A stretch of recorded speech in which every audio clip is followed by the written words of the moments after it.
Now we're going to visit Veneto and taste the wine made from Garganaga called Soave Classico. Now in its third generation of leadership, the Inama family, which has been producing wine for over 40 years in Veneto, we're going to be hanging out with Stefano Inama.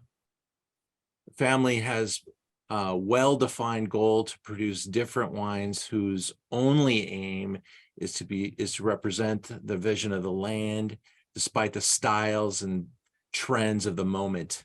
So very classic wines that have been made for 1,000 years. In the 1950s, prior to founding the Inama estate, Giuseppe Inama, Stefano's father, began using his savings to purchase small plots of vineyards in the center of the Soave Classico region. At the time, few understood the area's potential, but Giuseppe believed that he could make a wine capable of restoring Soave's reputation by working with only top quality vineyards of old vine Garganaga. We are very pleased to welcome Stefano Inama, who's actually on vacation in the Margaret River. That's the beauty of Zoom, is that we could Zoom with an Italian producer in Australia on the beautiful Margaret River. How fantastic. Good to meet you, Stefano. Good to meet you all, Ian. Great to talk to you. Let me open up a slideshow, and right on the slide we'll notice that that's your son, Alessio. We are jettisoning right now to Veneto, and in fact I've got a couple of great photos to share with you. Here's a look at the actual area. And this is where Soave, this is basically Soave, right? This green line on the outside. Yeah, it's the Soave Classico. Is the ancient Roman area, which has been classified as Classico in the 50s. And the orange vineyards are your land holdings. Yeah, is our property, exactly. Yes, it's in the heart of the Soave Classico, mostly on the Mount Foscarino, which is the center point, recognized as one of the top spots of Soave Classico.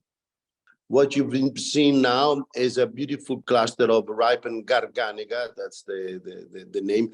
Actually, a word about Garganega, the strange name, is a local dialect bastardization of a Latin word, which is Grecanicum.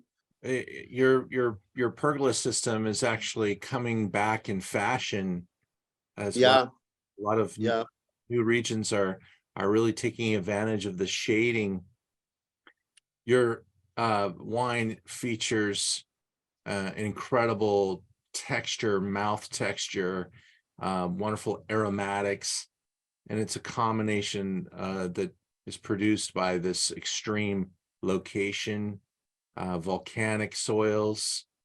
I mean, you got such incredible red, orange, they look like metal-rich soils.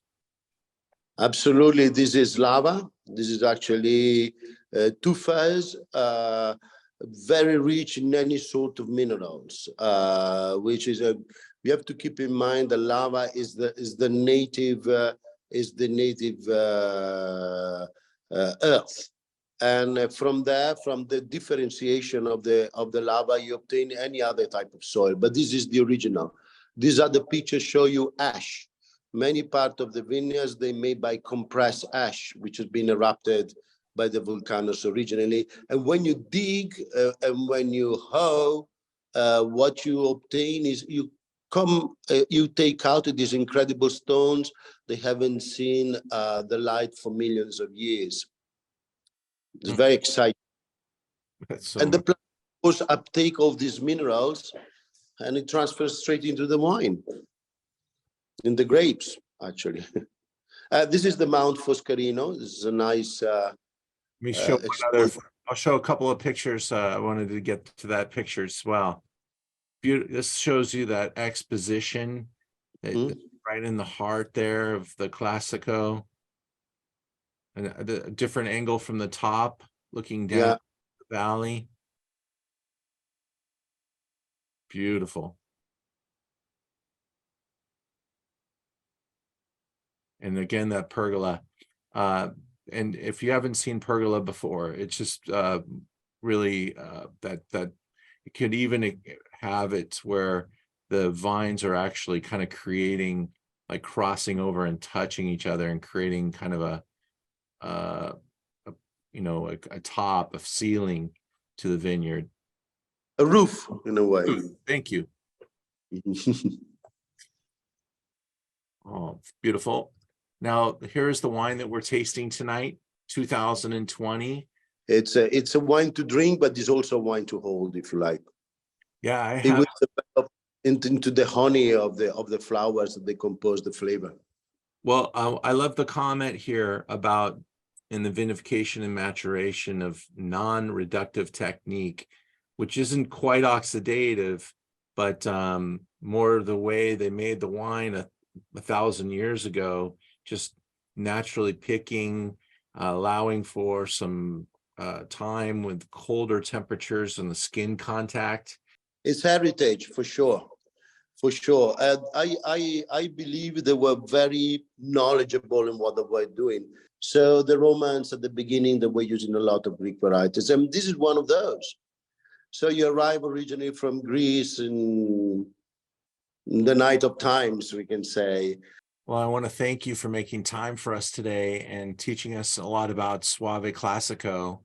And the Inama continues to be a great performer, a great seller in the store, but also a great performer for the world, and gets really good scores at a wine at this price point. It's a great value, but it's a real true statement of history. And I doubt there's many wines that maintain this price point, this kind of accessibility, and I bravo for continuing to make it so well and to lead the industry with this wonderful rendition.